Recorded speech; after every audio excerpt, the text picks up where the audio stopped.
my phone. I don't know, that's from Southfield, actually. All right, Richard, take it away. Woohoo! Welcome to the first MySec Grand Rapids meeting of 2025. For those that don't know who I am, I'm Richard Maloli. I'm a co-leader here with Esquire as well. So the way this normally works is we have a little bit of social time like we just had. We're going to have a presentation from Jacob. So thank you again, Jacob, for being here and doing this.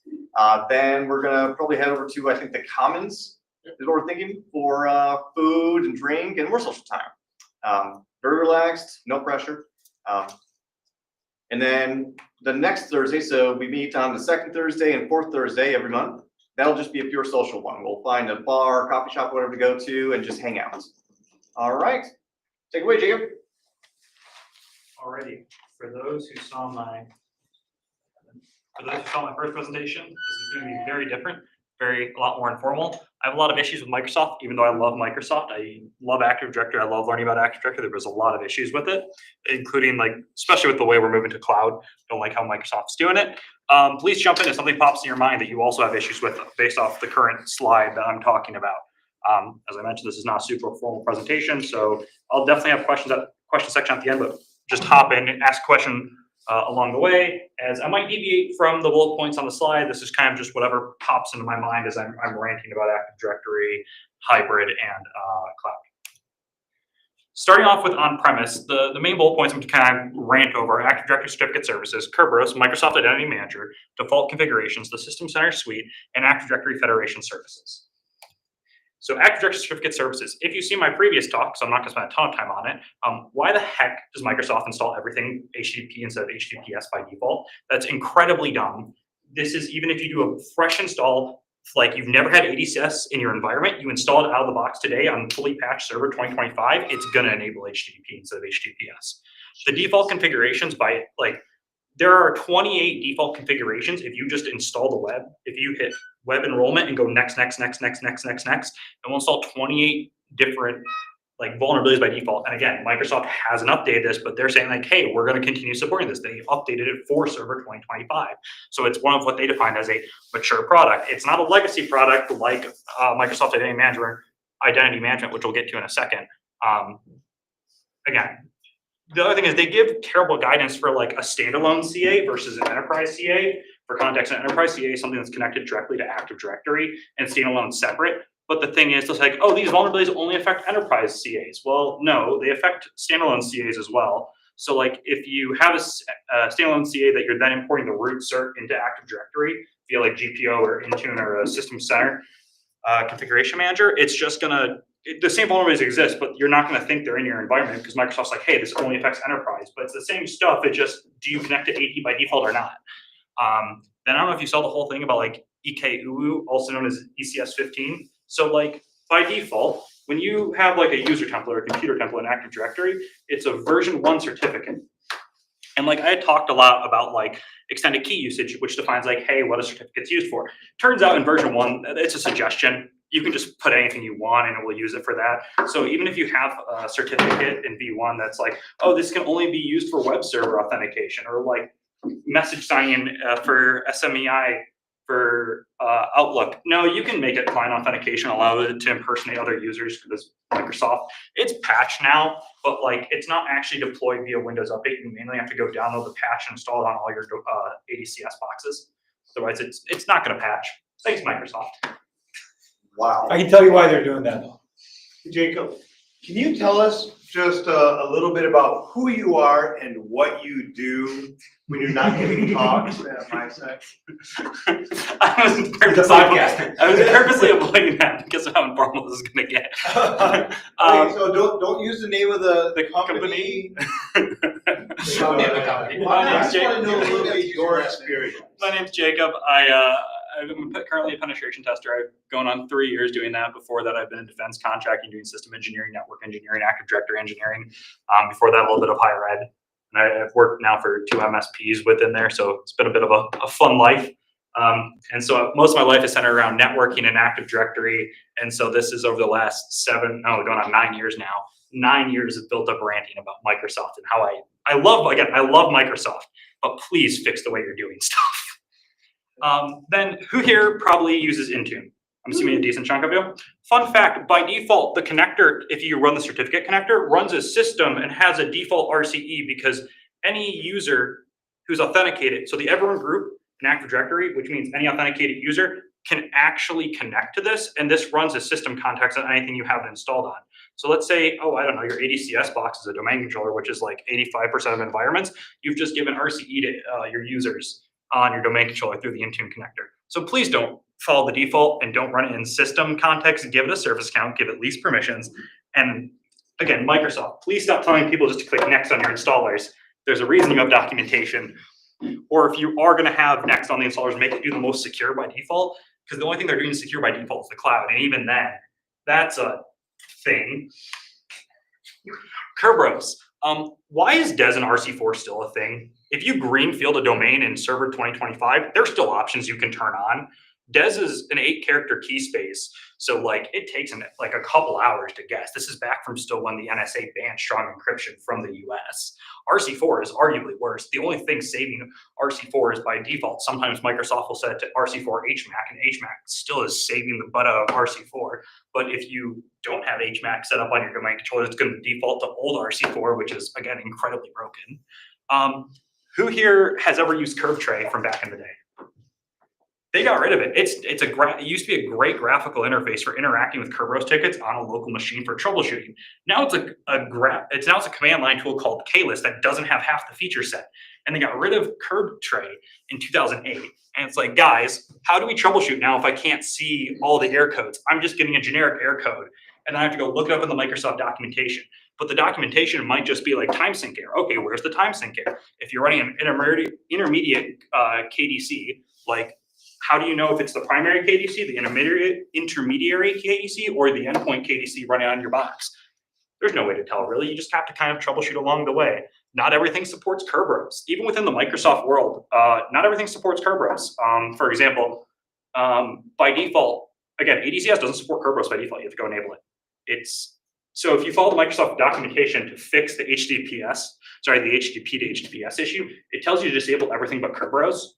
But Kerberos isn't enabled by default, so you'll just stop anything from being able to authenticate to your certificate services over the internet. Again, great, thanks Microsoft, it's really nice.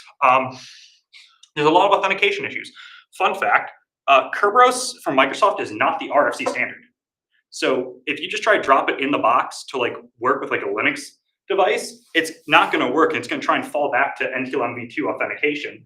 But if you're trying to get rid of NTLM v2, you can't, because if you have Linux servers that are trying to authenticate to the domain, you have to install the Microsoft specific package. You can't use the built-in KD5 realm on Linux because Microsoft doesn't follow RFC standards, which shouldn't shock anyone who knows Microsoft and RFC standards.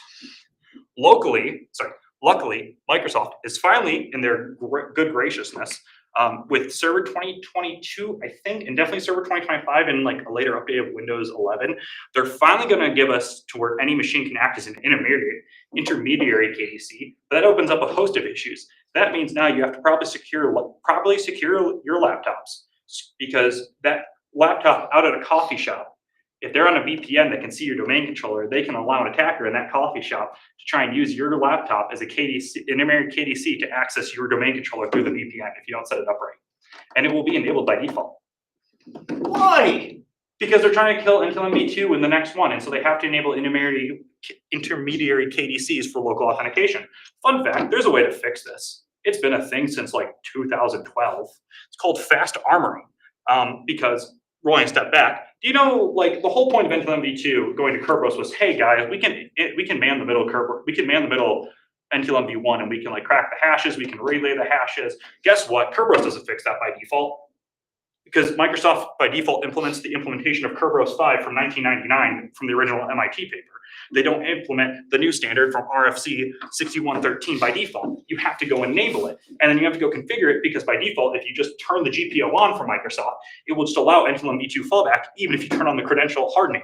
By default, it says, hey, I can't harden your credentials because someone's man in the middle of me. You know what? I'm going to send them NTLM v2 by default to try and fix it. Because again, it's like 3 layers deep in the GPO. To illustrate my point, because fast arming is a huge thing. Right here is your normal handshake. You just send the data in plain text back and forth across the wire. But with fast, you actually are encrypting the data with time and flight handshakes with time checks and checksums and everything. So it's actually preventing me from, like, if I'm on your wire, if you have fast armoring in place, I can't curb roast you, which is trying to intercept curb roast tickets and crack the hash to get the password out. You can't do that with fast armoring turned on. It defeats like every modern password attack against curb roast, but it's just not on by default. You can't man the middle it. You can't. So like by default, if I'm on your network and I'm doing a pen test and I see curb roast coming across the wire, I can downgrade it from AES 256 to RC4 if you have it enabled in the environment still, because it's just a flag you set that by default. The P data flags are not actually armored in curb roast by default. You have to turn it on. So again, Microsoft isn't fixing the issue by forcing us to curb roast. Attackers are going to swap what tooling they're using because it's not that hard. You can do it with Wireshark. You just need a tool to get a man in the middle position, and then you can it's a data field you just edit from, like, it's 012 by default is AES 12 and 0x 02 is RC4 if I'm remembering the values correctly. And you just set it, and then the KDC will go, oh, I'm sorry, I messed up. Here's the ticket in RC4 encryption instead of AES 256. And even worth it, if DES is still enabled in your environment, you can downgrade it all the way to DES and then get a DES ticket back, even if by default your application is using AES 256 to harden your curb roast data, because Microsoft doesn't protect the metadata by default around curb roast. Again, we've had RFC 6113 as a standard since 2008. Microsoft implemented in like 2012, not even 2012 R2. It's been around forever, but there's official documentation on how to do this on Microsoft. But if you go to like their document called Securing Privileged Users or something, I have the title later in here, it doesn't tell you to turn it on. They tell you to use curb roast, but they don't tell you to turn on the protections to actually fix your curb roast in your environment. Backwards compatibility. But Because they support so many old systems and people do But even have. if I greenfield a domain, it turns it on. It doesn't turn it on. So if I literally did this to test it, I downloaded 2025, a full version, not a trial version, and it does not enable it by default. And I told it I'm building a domain from scratch. But it does make it backward compatible for all of the Right. life systems out there But if you're that are no greenfielding, longer getting secure. You have legacy systems on your But network. RFC fast hardening works still with curb roast downgrading if it doesn't support it. It just won't work with NTLM systems.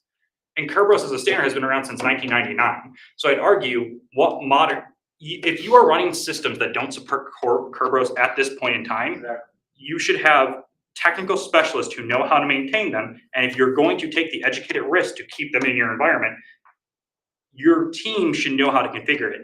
And the thing is with Active Directory, it's such a great tool, but I'd argue 70 to 80% of the population doesn't know about, like IT population doesn't know about all these random sub features to turn on. And if Microsoft is, Because those experts cost more and companies don't have money to hire. but that's the thing, Microsoft is still pushing, they changed their tone because you now read the documentation for Server 2025, they're still pushing it for small to medium business. They're just recommending you go to like Azure Local, which is a whole nother thing that I'm gonna get to later. But with it, if you're greenfielding domain, it should enable the secure by defaults and the modern RFC standard, because that's part of the reason that modern Windows curb roast is not natively compatible with Linux curb roast is because Linux curb roast follows the full standard, which enables curb roast fast armoring. So it tries to do armored tickets to your domain controllers, and when you send it, it's gonna be like, oh, what the heck is this? I don't know what this is, even though it's just a GPO to turn on. It's not a patch, it's not anything. You just turn the GPO on and change 3 settings, and then you have fast armoring turned on in your environment. Same thing happens to SMB. If you try to connect Linux to SMB2, it won't connect. So you have to re-enable SMB1. No, Linux supports V2. That's for years. Not the authentication that Microsoft's using, right? No, you've done it for years. Oh. Since Debian 9.2 and Ubuntu 12.04 LTS supported it. I only know Debian stacks really well, but no, they both supported it for like 7 or 9 odd years. Yeah, they do no changes. Default configurations in Active Directory. If you've talked to me, you probably know my rant about how I hate the default configurations. By default, and this one I have never got a proper answer from anyone I've talked to Microsoft about this. By default, literally any user environment can domain join or create 10 computer accounts. No clue why. LDAP signing, which is, I get why this one's not enabled by default, but again, I wish Microsoft would tell people about it.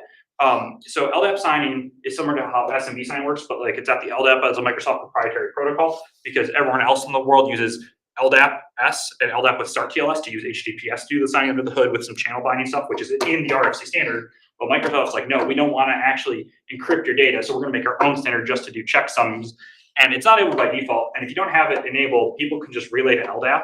And if you're not forcing LDAP S, you can just impersonate any random user on the environment that you get an authentication handshake for, including Kerberos, unless you're fast armoring it, because fast armoring prevents you from relaying it. But the default implementation of Kerberos just allows you to relay to anything in the environment because it's no better than NTLM v2.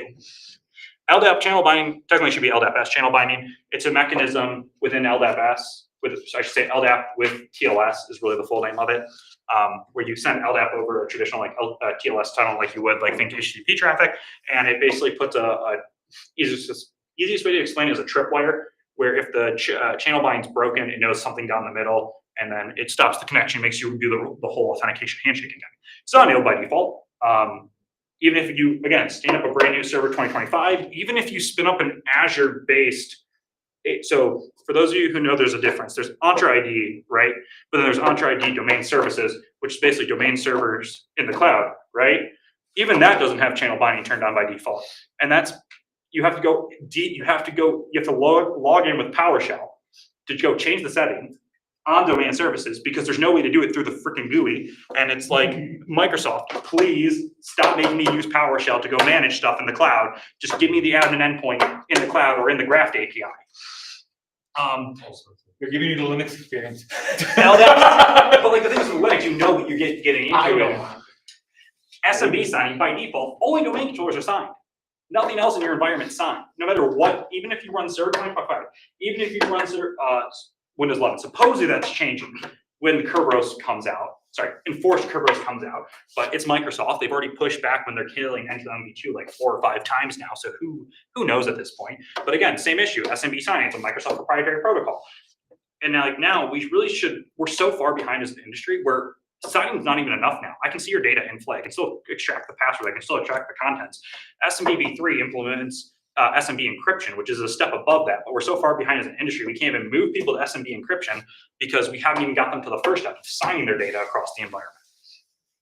Audit and logging. By default, LDAP, certificate services, and Kerberos are not logged on your domain controllers or any server in your environment. Or let me rephrase that.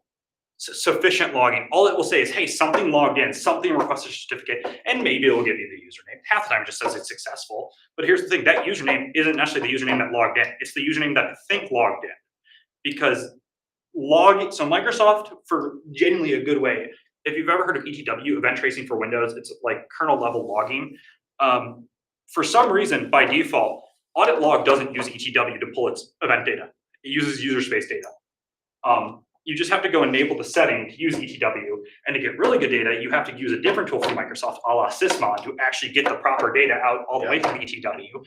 And I shouldn't have to go install a separate tool just so I can see who requested a certificate on my certificate service. I shouldn't have to see install another tool to go see what data did they put in that certificate request, or what data did they put in that LDAP query, or what data did they put in that Kerberos ticket? You can just see who authenticated. You can't see if the session type was changed. You can't see if the E type was changed. You can't see if the checksums was changed. You can't see if the timestamps were changed at all with Kerberos unless you either enable ETW for event log, which is kind of buggy, or just enable Sysmon to pull the data out that way.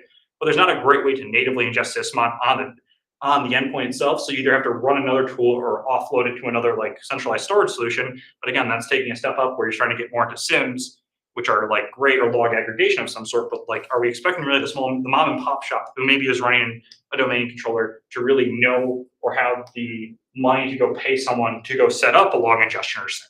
I really don't think so. So my point of legacy versus mature. Microsoft, make up your mind on what's legacy versus mature. For a while, they were saying Microsoft Identity Manager, which we'll get to here in a second, was a mature product, and they were going to hold it out till 2029. Well, that's no longer changed because as of December 27th, 2024, dynamic group writeback for PIM is now fully enabled for Entra ID Cloud Connect, not Connect Sync. They renamed it. It's now Cloud Sync. So there's Cloud Sync and Connect Sync. But if you're using Cloud Sync, you can use group writeback through, if you're an Entra ID P2 customer, to extend your PIM, your just-in-time access, to your on-prem But if you're using Microsoft Identity Manager, which is a way of doing it, but like it's goofy, you have to use the command line to do it. That's like losing features. They're actively turning features off. So is it mature or is it legacy? Are you deprecating features or is it support till 2029, Microsoft? Make up your mind. Again, originally System Center was supposed to die with 2019, but for reasons probably cash cow, as mentioned, they decided to keep them moving on. So they reclassified System Center as a legacy product to a mature product, which is great. I love System Center, but make up your mind, Microsoft, like commit to it. I personally partially blame my generation for pushing if it's not being updated, it's a dead product on this.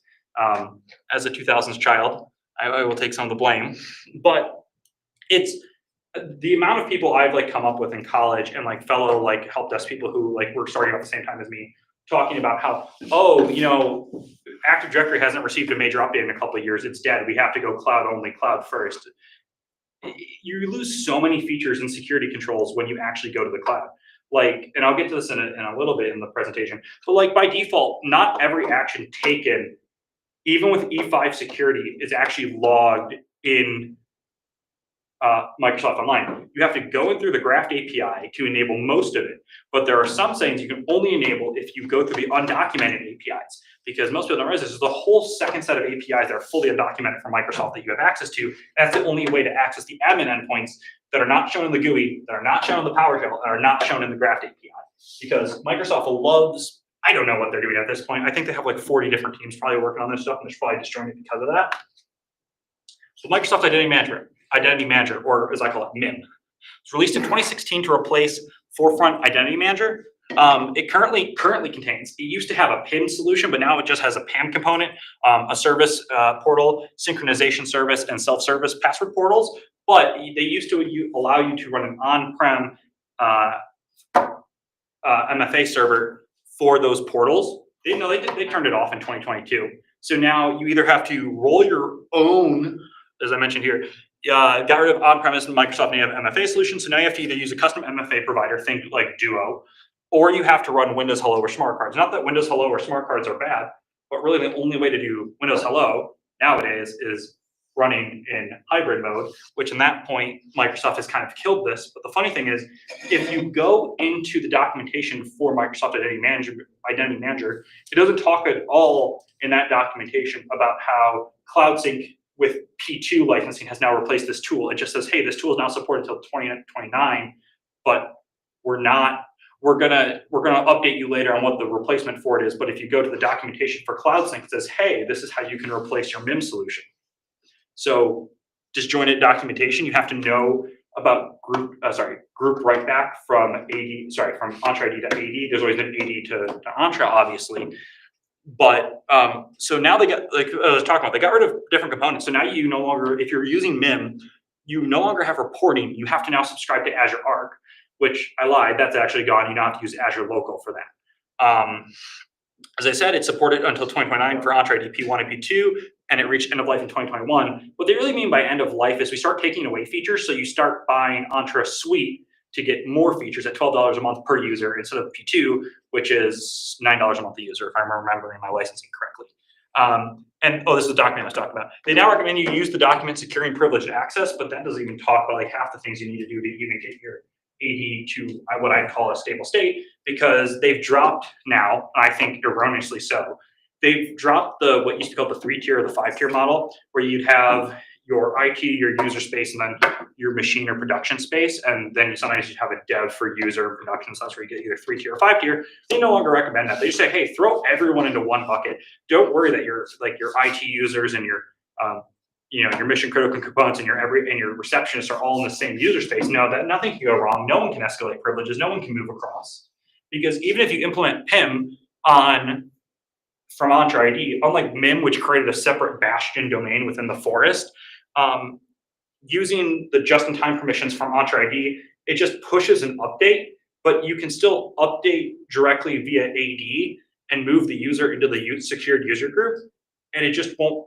It will let you do it. It just won't sync the change up into the cloud, so you'll have no clue it happened if you're relying on Entra ID to alert you to changes to your on-prem environment because you think you're securing it with Entra ID P2 with PIN.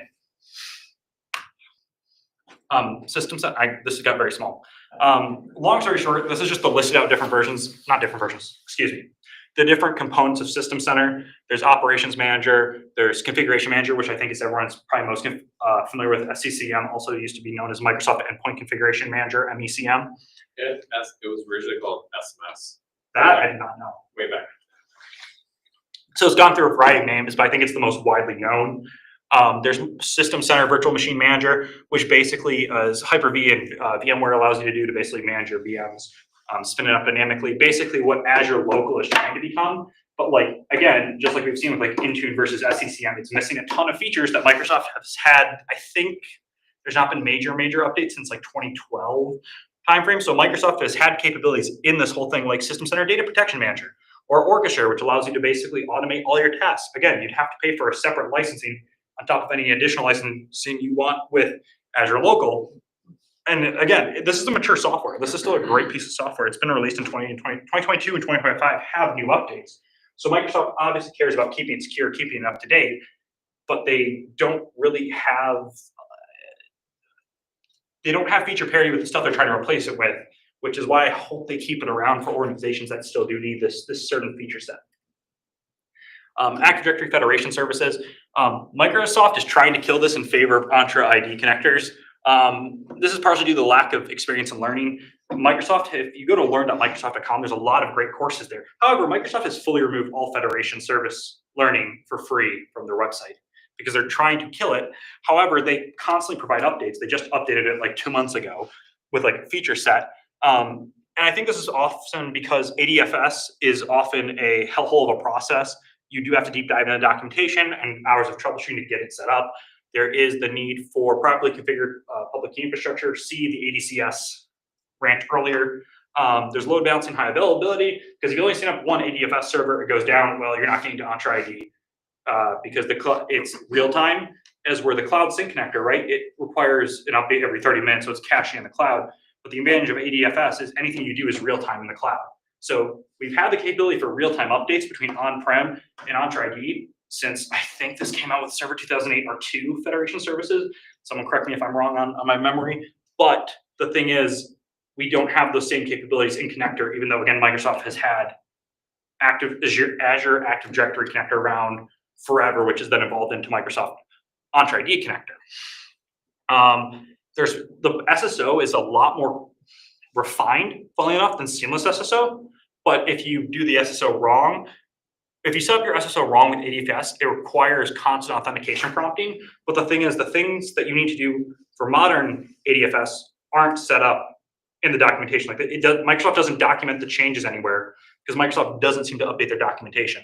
And there's still a bunch of security issues like token signing, relay attacks, federation metadata is unencrypted by default. You have to go turn that on because thank you, Microsoft. Why aren't you following the standard for SAML? I have no clue. That's my rant on on-prem. Moving to hybrid. Hybrid connectors, security features only in hybrid, Azure Local and Intune.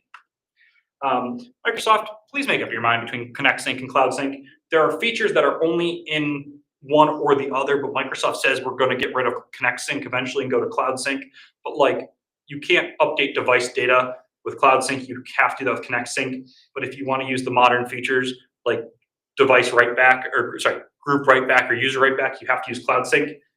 So currently Microsoft kind of supports you running both at once, but you have to configure it to only do specific tasks. You can't just run them both in their default configurations. They'll break each other. It's really funny. And now we have which mode do you put your connector in? Do you use pass-through for passwords? Do you use hash synchronization? Do you use federation? Or do you use seamless SSO? Federation, to some extent, is kind of dead. Even with Active Directory Federation services, they still recommend going with the seamless SSO mode. With hash synchronization, do you really want to be putting your password hashes in the cloud? It also prevents you from doing password write back. If you run hash synchronization mode, and similar for pass-through, your on-prem users will become unmanageable in the cloud in either of those two modes. And so the issue is, so say you're paying for Entra ID V2, right? You set up user risk sign-in detection.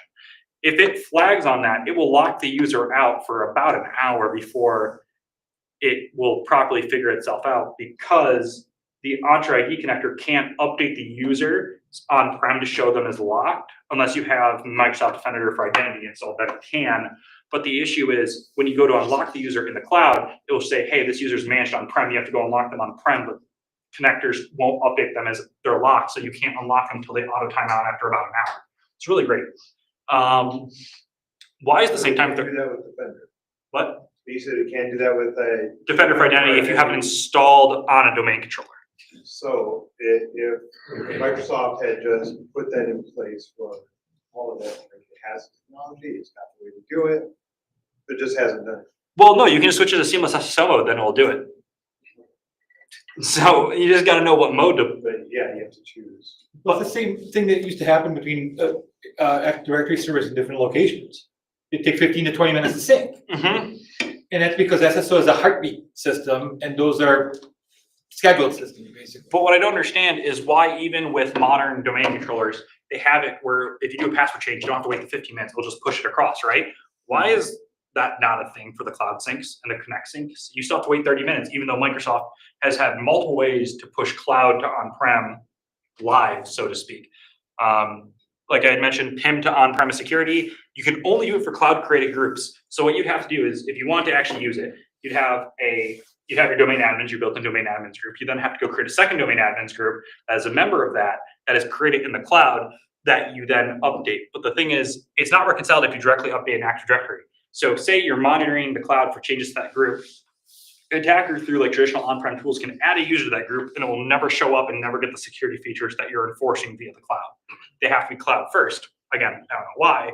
I will say a cool feature is you can now use Entra ID governance with on-prem Kerberos authenticating apps to actually do all those feature sets with like just-in-time privileges for specific apps or specific permissions. It is kind of cool. Like I said, Microsoft, I do like them from time to time. As I mentioned, here's the modern security features you can only get if you're running in hybrid. PIM for just-in-time access and access reviews.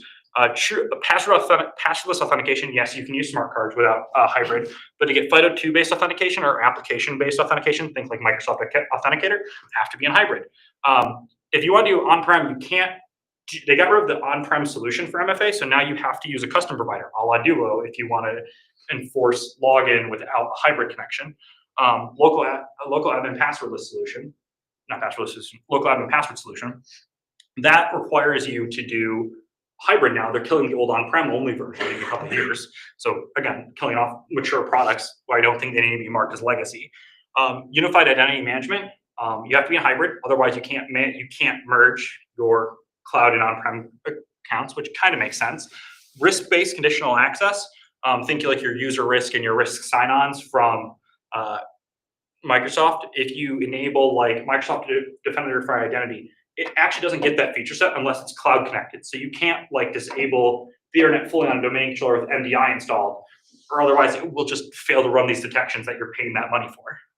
Same with the real-time risk assessment against user sign-ons and user actions, and then role-based access that can only be done via a cloud connected account. So again, you can't like turn your domain controllers off the internet like is recommended or used to be recommended back in the day. Microsoft now recommends keeping your domain controllers fully internet connected, which I think is an incredibly dumb thing to do, to just leave your keys to the kingdom fully exposed to.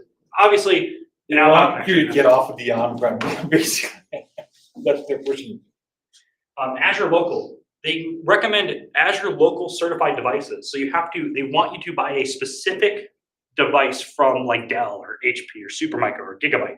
But the thing is, they don't tell you, you can't mix and match devices. It has to be the exact same specs across every device in the cluster. What is Azure Local? Oh, I haven't worked. So if you heard of like the old Azure like HCI stack, or it's basically a way to bring the cloud applications you're doing on-prem to on-prem servers and still get all your management and Azure feature sets. Basically, you're making a private cloud with Azure on-prem. So like, okay, you're right, like HCI, like you said. Well, they now brought HCI as part of Azure Local. It's a bunch of different tools combined, and there are some cool parts like edge computing, unified management of infrastructure. So if you're running like true Azure cloud machines, you can control it the same way you would your on-prem stuff. You get the Azure Managed Encryption. If you want to do it, you can use like Azure Key Vaults for different tasks. You get role-based conditional access. So like you can use the custom roles that you can define in Azure to control management. It's basically hybrid System Center if you've used System Center before. However, you have to pay for Azure Local on top of the licensing you would pay for the underlying OS and any apps you're running on. So say you want to use a VM as say you want to use a machine as a VM, as a hypervisor. So you want to be able to manage the underlying machine with Azure Local. Well, you have to pay for Azure Local, then you have to pay for the Windows operating system that you're running it on, then you have to pay for the licensing to make that machine a Hyper-V server, and then you have to pay for the Windows licenses that you're running as VMs. And if then you want to put those into Azure Local, you have to pay for the Azure Local licensing for each of those VMs that you've just enabled. So thank you, Microsoft. Very cool. But like I said, it is kind of cool that you can do that. But again, Microsoft, please don't make me pay out the nose just to use this cool feature set, because this is the only way to get hot reload for on-prem servers now. So that cool new feature they're doing where you don't have to reboot your servers to install patches, well, they made it so you have to use Azure Local now to get that feature set currently, because they made Azure Arc part of Azure Local. Intune, GPOs versus Intune versus SCCM. Basically, to blow through this part, because I know we're running tight on time. There are features that are in GPO and SCCM that aren't in Intune, and Microsoft has said they never plan to implement it, but they plan to get rid of GPOs, and they haven't said yet whether they're going to get rid of SCCM. I assume they're not, but who knows with Microsoft. For example, there's no true replacement for ADMX. You can't create your own template to deploy via Intune. It's a whole process to get something custom that isn't a Microsoft first party in there. Why are some of these features that are still like key for GPO and SCCM still missing to this day? No clue. There's so many issues like unpredictable timing of like when you actually set something to go via Intune, when it will actually push for the device. Like with GPO or SCCM, I can do like GPOs, for example. I can go force update my GPOs whenever I want for either the computer, the user, or both. It's just a command line. I expect it to run. There's no enrollment failures really with GPOs, and if there are, or SCCM, you can pretty easily diagnose it. There's not an agent you're having to install, and the agent might randomly fail. Because like in October of 2024, for like a 3-week period, there was a bad install of Intune agents. So if you did that, if you installed Intune or enrolled it Intune during that 3-week period, you just wouldn't pull Intune policies anymore, but it would show up as domain join. So like, let's say you're using Intune to deploy like your EDR, it just won't deploy your EDR, but say, oh yeah, no, we totally installed the EDR on that endpoint. So you might have a random workstation running around with like no EDR. That's awesome. It's great, right? It was only if it was going through Intune? What? Only if it was deployed through Intune? Yeah. It's specifically because that's what that I know of. Like GPO and SCCM doesn't seem to have these issues, but Intune, they can't seem to get right. Like I wouldn't even care if it failed. It's the fact that it tells me that it successfully installed it is the part I get annoyed with.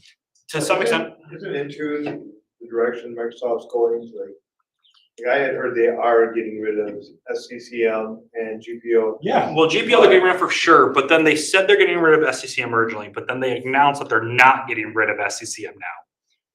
But I want later. no, they said they're not getting rid of it at all, but I think they're gonna go back on their word. I'm pretty sure they're gonna go back on their word. Okay, so GPO, I haven't been assistant in for a while, but GPO is built into all Windows. Yes, Works great. yes, You don't have to pay extra for it because it's already there. Yeah. But Intune, I have to pay for, right? yes, That's the feature. yes. You said And- GPO works great though, but when you write stupid GPOs, that they could crash GPO really quickly too. But you can do the same with Intune. If you write a dumb Intune with a PowerShell, Right, it's gonna right. crash and go wonky. So this is a bit of a rant that's throwing shade on people like myself. So bear with me here. Microsoft has killed on-premise training, and I feel a lot of it has come from not the type of people in this room, but the non-IT professionals of the world. There's a lot of leadership that likes the idea of cloud first because they don't like the CapEx expense every, let's say, 5 to 7 years to do a proper hardware refresh, right? So they're like, oh, let's just eat it in the OpEx. Let's move it to an OpEx expense. Well, the CIO magazine and RSA did a survey, and they found that 80% of respondents in 2024 will be moving back to on-premise in some capacity. And that's because ballooning costs. And then the issue we're gonna run into now is I have my younger brother still in college. He goes to a school. I will not name said school, but he's in the IT program, right? And he's not learning Active Directory. They're learning Azure. They're learning AWS. And not that I don't think that should be a tool in the toolbox of any modern sysadmin, because Azure is not going away. Entra ID is not going away. I just think for the foreseeable way forward in the future, at least for me, hybrid's going to be the direction we go. AD is not dead. why do you think Microsoft went back and they're like, oh, hey, we're actually bringing out Forest Level 2025 and we're going to bring out Forest Level 2027, 2029 when those roll out. So Microsoft is already committed to 3 more generations of Active Directory. I blame my generation for this because we want the easy way. We want the quick way. We want the dopamine hit. Can I blame you personally? But Can I blame you personally? yeah, go for it. I think the generation below me will be even worse, the iPad kids. My sisters are graduating high school this year. I asked them, I was working on my mom's computer for something and they wanted to use it. They didn't know how to create a folder in Folder Explorer. They've used iPads their whole school life or Android tablets or something, and they're just used to holding down and it'll pop up the little manager and then you pop it in. They're not used to like getting random bugs popping up and self-troubleshooting. When I still cycle back into the help desk from time to time, I'm getting calls, and honestly, the more like brain dead calls, for lack of a better term, come from the people closer to my age. I'm getting more stuff that's like, oh, my keyboard won't work, and the battery's dead in it because it's a wireless, it's a Logitech wireless keyboard, and they're not checking the lights are coming on or lights. Are you, Because Steve not Jobs dumbed down to go down the this rabbit hole, but do you feel like that either the tools are not intuitive enough or the users are not being exploratory enough? Steve Jobs dumbed down the smartphone. I feel like I feel I users aren't being exploratory enough. I like looking at kids who are getting to IT now versus like when my friends and I got into it. Like when we were like, young as I can remember, like 10, we were building our own PCs, we were pulling them apart, we were like modding Minecraft. We were Learn by doing. doing a lot of dumb stuff with computers just to see how they work. Like we pulled up my PS2 died, we pulled the whole thing apart to figure out how to fix it and install a disk drive. And that's how I found out you don't open up the back of an optical disk drive because you will kill it immediately. But there's no exploratory. They just hear, oh, IT's money. They don't learn that like there's a lot, like the best people in IT are those who, for lack of a better term, live it, breathe it, like are reading articles on it, are diving into it, are like, okay, I'm curious how this LDAP handshake works. Let me go open it in Wireshark and see actually where the packet's coming across the wire. I went and gave a virtual talk over my vacation to my alma mater, which They're sponsoring this, right? no, and the shock of like, oh wait, there's protocols within like the OSI model. I don't want to say it's dead because within the IT space we still use it, but like it's dead to the new generation of IT folk. And I think to some extent, I'll blame college for a little bit because they want to be flashy, they want to cash grab, and I think to some extent we almost, for the long-term success of the industry, we're going to have to almost start to move almost to like an apprenticeship model, is my personal opinion. We'll see. Not that college isn't bad. I mean, obviously, I went to college. I think I got great value out of it. But I think it can't be the only way forward because you're going to have the passionate individuals who always want to be looking into stuff. And they're going to get better served by just getting into it early and not getting bored out of their mind learning about AWS when they're going to go work at a mom and pop shop that's Azure and AD. Bring back guilds. Bring back guilds. I probably should have kept that slide towards the end. But now my rant about Microsoft Online Services. I have a lot of issues. So Microsoft MFA, they changed what the break glass recommendation is. So right now, if you have an Entra ID/Azure AD break glass account that you don't have a password on, that you have a password on but no MFA, go change that because they will disable that account in a couple weeks. I think now I have to remember the date. What happens when MFA breaks? Because FIDO2 authentication does not, there's MFA, then there's Azure MFA service. Those are two different things. FIDO2 uses WebAuth, which is not MFA in the traditional sense. There's no MFA service. The only way WebAuth breaks is if Entra ID itself breaks. And if Entra ID itself breaks, you're not logging in anyway because that's what the creds are. So you have to use either certificate-based authentication or FIDO2 because those use WebAuth on the back end, which is just a web endpoint. It's not a whole service. So there's MFA, then there's Azure MFA, which Azure MFA is like if you're using the Authenticator app, if you're using like one-time codes, either hardware-based or time-based. Those are two different things entirely. And Microsoft has done a terrible job because there's still the belief that, oh, if MFA goes down, I can't log in. I shouldn't put MFA on my break glass. No, put MFA on your break glass. Just make it something that doesn't rely on the Azure MFA service. So certificates or FIDO2 tokens. I hate device code transfers. Why can't I still put MFA on my CLIs? Microsoft, please. Like it's 2025, October 2025. Like right now, if you have Duo installed on your machine, if I log into it via PowerShell remoting or like the WMI management interface, it just will let me log in and won't prompt me because there's no way to put MFA on it. And so here's a whole list of stuff that you can, RDP you can now technically put MFA on, but not really. So command prompt, PowerShell, SMB, LDAP, ADCS, can all put it on. Exchange Online, why is there no way through the GUI to enable log, to change what's being logged? Please explain this to me. Not by default. So mailbox login is not enabled by default unless you want Microsoft's terrible defaults, because technically it is, but only for non-owner actions. So that means is if so my jacob.whatever@corporation.com email address, right? Any actions I take are not logged by default by Exchange. You have to go turn it on via PowerShell. Thank you, Microsoft. Very cool. Yeah, I got a comment. Didn't we just comment on the fact that kids are non-exploratory nowadays and expect that? They're dumbing the stuff down. Thank you, Demir. iPhone. And yet we're. I used complaining Symbian about and how Palm we use OS before PowerShell that. to CLI. But why is it only there? Because I can't get through the Graft API. Okay, Because PowerShell, you can't automate the login for it because you have to use device code authentication flow. So if I want to, because it's not by default, so I have to go enable it for every user. So if I want to mass enable, because maybe I'm a large company that has a couple hundred users get logged because I do, what's the word I'm looking for? Like you all hire like on a day, a quarter, I'm trying to get a term for that hiring cycle. But to do it, I'd love to use API to access the admin API. There's no way to, so there's no way to automate it. You have to log in and run it manually. And well, yes, I want to be exploratory. I'd love to be able to log.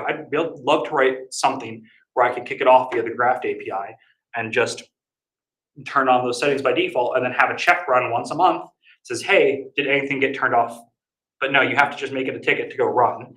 And I want to be able to set and forget my logging because I don't want to have to check to make sure Microsoft hasn't turned off my logging, because if I get a business email compromise, I shouldn't be like, oh crap, I can't see what the owner did if they broken as the user.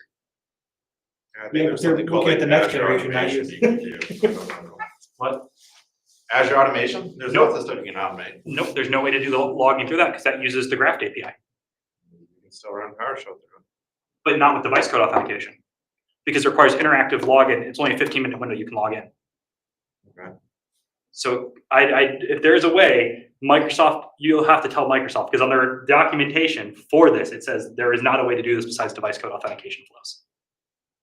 So again, this could just be Microsoft not having the documentation up to date. I was gonna say, it sounds like you just haven't found the Easter egg that's in a different document somewhere. Well, that's what I'm gonna get to jump ahead a little bit, because I know we're at 8 o'clock, right? There's a whole thing of APIs. There's no admin endpoints technically, but there's a whole set of undocumented API requests that you can go to. It's a whole separate endpoint that Microsoft doesn't have any documentation for, but there are random endpoints you can do that stuff in. So there might be a way to enable that logging. I just haven't found the undocumented API endpoint to do that. There's random inconsistent documentation. There is high level of rate throttling unless you're on an EA agreement or an MACC agreement versus the default MAC agreement. Logging doesn't make sense because there's a lot of things that if you sign it non-interactively aren't logged for some reason outside of, so if you log in via the API, the reason Microsoft doesn't let you do a lot of stuff is because there's no logging if you don't sign it interactively through something like device code authentication workflows. There's terrible error messages on the APIs, and I think that's basically it because we went over. But the one thing I want to say is this default gateway for IPv6 in Azure really annoys me. That's a really dumb default gateway, and I will stand by it. I'm sure some guy was super proud. He was like, this is gonna be the It's best. 1, 2, 3, 4, Yeah, 5, yeah. 6. I know it's This just is the perfect. incrementing hex, but it still annoys me. And questions, I know we're over, I know we try to get out here about 8 o'clock. So what is your favorite Microsoft feature? Active Directory. You earn a lot of money breaking it? What? Because you earn a lot of money breaking it? And before that, I earned a lot of money fixing it. I can't disagree with that. You're a small business in 2025 and you're running legacy Windows server and you want to get current and you need your 25 users on site, no VPN, a little bit of file storage. What do you do? Honestly, that's the trouble because there's no great documentation, there's no great learning resources to even like figure it out. And this is why I call it a rant and not a talk, because I have no solution. My solution would be like there's tools out there you can use via like GitHub. And it's like there's a lot of great tools on GitHub, right? But you have to understand like I don't think the average user knows how to go compile like random C programs off GitHub to go figure this stuff out. And even then I wouldn't necessarily recommend just downloading random stuff off GitHub and running it because that feels like a great way to install malware. It is a great way to install malware. So like, the thing is, it's tribal knowledge, and I feel like there's not necessarily even tribal knowledge because I feel like the people who share it quite openly. Like there's a lot of people who have blogs, a la Krebs on security, SwiftSec, trying to think. Well, I can't think of Trusted Sec, Binary Defense. Our torrent used to be There's a lot of great blogs, but the thing is, like unexplored, I feel is the reason because it's not fancy, it's not flashy, it's a pain in the butt to learn. Like Nick, who has the displeasure of sitting next to me in the office, knows my rants on like how we'll figure something random out about Active Directory. Like we found out that you can enforce channel binding sometimes on port 636, but it won't be enforced by default at 389 unless you configure a different setting for Start TLS, because Start TLS and LDAP with TLS are apparently two different configurations within Active Directory. I never knew that. It turns out they are. So like I just like Active Directory because there is that fun stuff, but at the same time it's tribal. It's like deep archaic knowledge where like if you want to be an Active Directory person, that's all you can really do because that's all there's the time to learn. Maybe throwing a bit of networking for some troubleshooting here and there, but I mean, did I basically hear you correctly in saying, hey, okay, someone wants to go learn AD and they're not a small mom and pop shop. They can actually go get some resources. Have you found anybody, I'm assuming not Microsoft, that, does train people well? INEs is not bad. I'm trying to think what INE is short name for. They have a lot of IT learning on there and they have some pretty good stuff. The only thing is they don't provide the lab infrastructure, so you have to, they provide like all the VM images and stuff, you just have to go spin them up yourself. CBT Nuggets used to be pretty good. I haven't used CBT Nuggets personally, but I know I've heard good things about them for the network and stuff, so I'm sure they're fine for AD. I still have all my archive come back. CBT Nuggets. CBT Nuggets. Like I said, I've never used that one personally, but I'm sure I know their networking stuff's good for like CCNA. I mean, the same thing happened to IBM mainframes, and they got these guys who can only do IBM mainframes, and companies are keeping them 20 years past their due, and COBOL and shit like that. But they make the money, so. The difference is IBM mainframes are not, are they even a mature product? Yeah, they are, because they're actively updating them every year. Like we're on the Z20. Yeah, but people are still running like the S series somewhere. Yeah, there are still AS400s playing them. Yeah, AS400. But the thing is, AS400 is actually a modern supported system. I don't know about that. No, because It'll still be manufactured. because there's just different generations of the AS400. The AS400 is just a product line. They're on Gen 12, 13, something like that now. And they're fully backwards compatible, but AS400s are actually surprised, like the current Gen 1s are actually surprisingly hardened. They enforce more defaults for the PC drive than Microsoft does, which I find mildly amusing because like AS400 PC drives by default enforce SMB signing and SMB encryption. So you have to go turn off security settings on your AS400 to get to connect to Microsoft servers. So you started off talking about HTTP being default instead of HTTPS, which is a very obvious best practice to move to the all encrypted protocols. How often do you run across that there are just best practices that are out there that both the manufacturers or like Microsoft are not putting into the defaults, and even ones that are really well known like that, businesses are like, well, we don't have time for that. And so then they end up being like opening themselves to. I would say almost 100% of engagements. Backwards compatibility. But the thing is, like SMB sign, so like, okay, NTLM v1, why is that still around? I had a slide on it. That's been not a thing since Server 2003, SP2. So like, So it's The still SBS around. servers are still out there. but they support NTLM v2. SBS 2003? Yeah, if you fully patch it to SP3, it does. Oh. So, I haven't worked with it for a while. but like, even a fully patched 2003 server can support NTLM v2. So why are we using v1, which has DES under the hood for its encryption? Right, well, but then you get into a bigger conversation too, like TLS 1.3 is not supported in 2008, server 2008. Yeah, but like I don't like And get that- people. it shouldn't be. But like people need to get up to at least, I'm still seeing V2 and SSL V2 and V3 in engagements on a regular basis. Can we just get to TLS 1.0 first? Like, Right, we need to actually engage our businesses and stuff and get them to move forward in those areas. I think what it is Microsoft makes it so much of a, if you read the documentation, Microsoft makes it sound like on a pain of death type deal of like how bad some of these implementations are, when it's really just like go into the logging, go wait like 6 months or 9 months or whatever it is, and see if any events fire that says, hey, we use this legacy connection. And if not, just go turn the setting off and do a screen test after 9 months or a year, whatever you define as your wait time. Because Microsoft has ways to detect you using these legacy systems in place. Again, you just have to go turn on the logging. But if you read the article that says how to disable it, it says like, here's how you detect to see if you're using it in your environment. Great talk. Great job. Thank you. Like 2 or